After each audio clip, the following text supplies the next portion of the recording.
those who are spreading information generally to see that they can bring things down that are in fact lies or false information that's being put forward as a way to minimize it.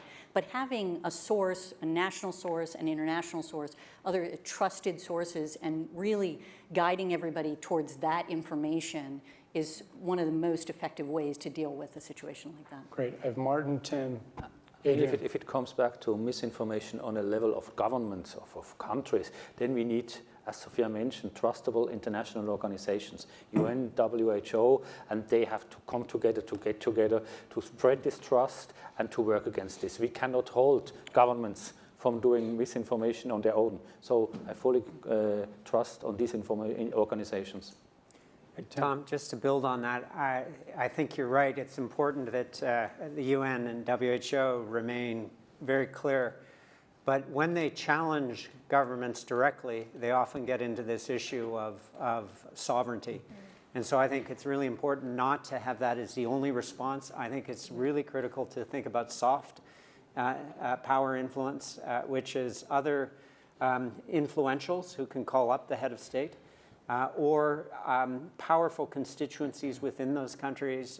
We've seen this in the context of mobilizing religious leaders in the context of polio, or specific business leaders, where you can soften perhaps a very hard line from government through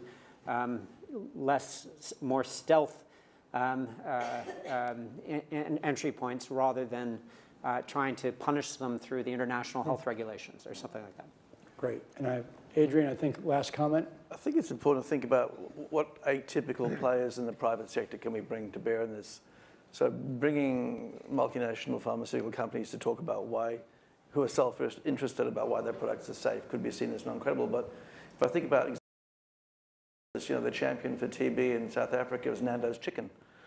And so I think as we think about these large atypical players who have no credible vested interest in this issue but have a strong voice that's economically differentiated for their governments as well in their country, they're going to listen to them with some respect, I think will be very important.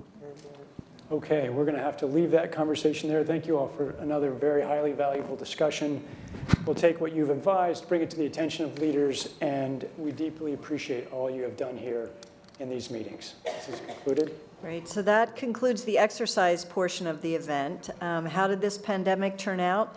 Please watch this epilogue video, and you can see the outcome.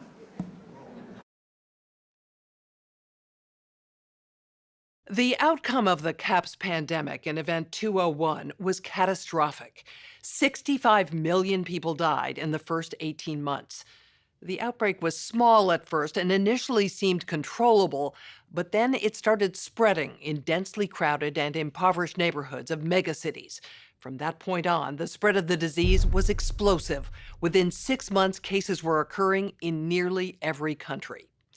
At first, wealthy countries with advanced healthcare and public health systems were primarily able to limit the spread of the disease within their borders. As systems became overwhelmed, however, no countries were able to control its spread. And the disease affected people of all socioeconomic status, from the very poor to the extremely rich, from sanitation workers to CEOs and national leaders. The economic consequences were dramatic. The high death toll and even greater numbers of sick hurt productivity in many industries. Manufacturers were having trouble filling orders, and countless companies in the service sector simply shut down. The global economy was in a free fall. The GDP down 11%. Stock markets around the world plummeted between 20 and 40% and headed into a downward cycle of fear and low expectation. Businesses were not borrowing, banks were not lending. Everyone was just hoping to hunker down and weather the storm. While nearly all businesses were affected, certain sectors were especially hard hit. Travel, finance, service, manufacturing, healthcare, and insurance among them, with some major companies going bankrupt. And there were seismic societal consequences as well. The world saw large-scale protests and in some places riots. People were angry about the lack of access to healthcare and medicine, as well as government's inability to protect them from the disease. This led to violent crackdowns in some countries and even martial law.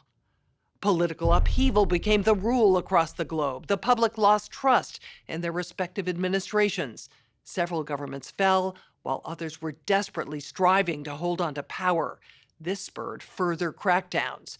Attempts to control media messaging, originally aimed only at health-related misinformation, became used increasingly to quash political dissent. Economists say the economic turmoil caused by such a pandemic will last for years, perhaps a decade. The societal impacts, the loss of faith in government, the distrust of news, and the breakdown of social cohesion could last even longer. We have to ask, did this need to be so bad? Are there things we could have done in the 5 to 10 years leading up to the pandemic that would have lessened the catastrophic consequences? We believe the answer is yes. So, are we as a global community now finally ready to do the hard work needed to prepare for the next pandemic?